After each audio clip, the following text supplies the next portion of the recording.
10 horns of the Roman beast are 10 kingdoms that succeeded the Roman Empire when it fell in 476 AD and came under Germanic rule. The Islamic Empire eventually mopped up the east and southern parts of the Roman Empire, only leaving Western Europe to be the place of the 10 horns. Scouring the history books, we see a lot more than 10 Germanic tribes or kingdoms mentioned as interacting with the Roman Empire. Many that didn't claim any Roman territory, and many that did not attempt to establish a kingdom or were wiped out or assimilated into larger tribes, and some that made history, like the Huns. Generally, 7 tribes are pointed out that were in existence in 476 AD and currently claim descent by a modern nation in Western Europe today: Suevi, Portugal; Visigoths, Spain; Franks, France; Burgundians, Switzerland; Anglo-Saxons in England; Alemanni in Germany; and Lombards in Italy. The Lombards are sometimes disputed, as their kingdom was the last to form in 568 AD, after the Gothic Wars had settled down, and sometimes the Bavari, who settled in Bavaria between 480 and 520, is suggested to be the 7th. But a Bavarian kingdom never really arose, even though they did claim most of Austria at one point. In 788, Charlemagne of the Franks took over the entire Austro-Bavarian area and removed any Bavarian rulers. And while Charlemagne also subdued northern Italy in 788, he did not remove any ruling powers, and he was not able to subdue the southern Italian Lombards, eventually leaving Italy to the Lombards, but not leaving Austria to the Bavari. With so much turmoil after the fall of Rome, it may be a little harder to find 3 tribes that tried to claim Western Roman territory and were removed shortly after 476 AD, with the blessings of the Eastern Emperor trying to regain control of the Western Roman Empire. The 3 most common suggestions are: after the fall of the Roman Empire in 476 AD, Odoacer and his mainly Herulian armies set up a kingdom in Italy. Emperor Zeno commissioned Theodoric, the king of the Ostrogoths, to deal with the Heruli, and the Heruli were removed by 493 AD. The Ostrogoths then proceeded to set up their kingdom in Italy. Emperor Justinian and his general Belisarius conquered the Vandals in North Africa by 534 AD, and in 538 AD Belisarius evicted the Ostrogoths from Rome, and they would be removed from Italy by the end of the Gothic Wars in 554 AD. The Heruli are contentious, as the history records are sparse. The most common alternative suggestions have included the Huns, who commanded great power but were scattered in 454 AD and eventually defeated by the Gepids, but this happened before the fall of Rome; the Rugi, who came from the Hungary area and tried to push into Austria and were conquered by Odoacer in 487 AD; the Thuringi, claiming the German eastern area, were conquered by the Franks in 532 AD; the Gepids originally came from Poland, trying to claim area in northern Serbia, and were conquered by the Lombards in 567 AD. You can see why some commentators note that the number of 10 could be a round number, a symbolic number, and simply mean numerous kingdoms, and 3 simply to mean a smaller number of kingdoms. But it may not be an error to postulate that 7 of the 10 most powerful tribes became the largest nations of Western Europe that we know today.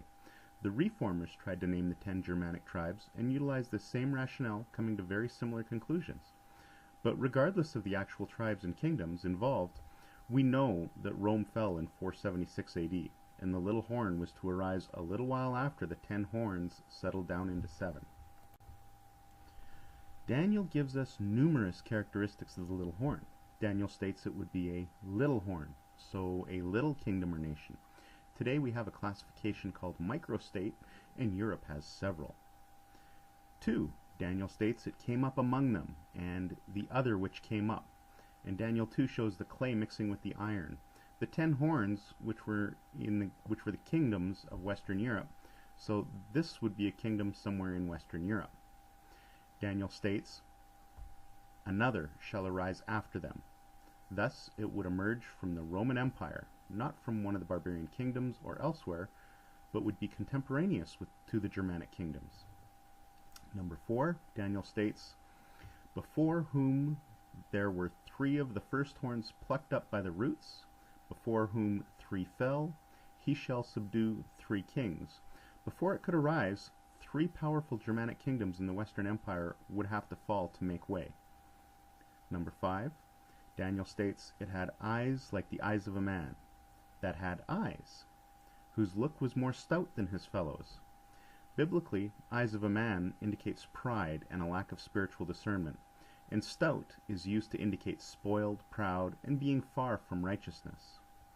Number 6, Daniel states it had a mouth speaking great things, a mouth that spake very great things, and he shall speak great words against the Most High. So it would speak great words against God. Number 7, Daniel states, he shall be diverse from the first. Just as the Roman Empire was different from the other beasts and all the other kingdoms that preceded it, this kingdom would also be different from the Germanic kingdoms. Number 8, Daniel states, it made war with the saints and prevailed against them, shall wear out the saints of the Most High. They shall be given into his hand, so it would persecute the saints. Number 9, Daniel states that God's people, the saints, would be given into his hand until a time and times and the dividing of a time. In the Bible, there's a symbol of a day for a year. Thus, this power would dominate for 1260 years. Number 10, Daniel states it would think to change times and laws. Again, this is where it's speaking great words against God, and in this case, it would actually want to change God's laws. Number 11, Daniel states, the judgment shall sit, and they shall take away his dominion. Whatever this power is, it would be destroyed by God, meaning it will last until the second coming. This power would be the clay of Daniel too. We can see why Daniel would want to warn us about it. The identity of the little horn is often referred to as the Antichrist power, and has caused much debate. I will be creating a separate exposition video combining all the clues of the Bible's Antichrist power. The conclusion of Daniel 7's vision appears to be a judgment scene, and then the second coming. Verses 9 to 12 and the interpretation in 26 appear to discuss a judgment that occurs before the second coming. The description of God is often called an anthropomorphism or personification, basically meaning giving God human characteristics, and in this case does so with symbols that indicate righteousness, and also has flashbacks to Ezekiel 10's descriptions of God. Of note, thrones cast down is corrected in other translations as thrones set up, as the Jewish verb can mean either. However, we do see a definitive judgment scene of the books being opened and examined before the second coming, which is when the judgment is executed. One like the Son of Man we know to be Jesus Christ, and Christ's kingdom is the rock that destroys the statue of Daniel 2.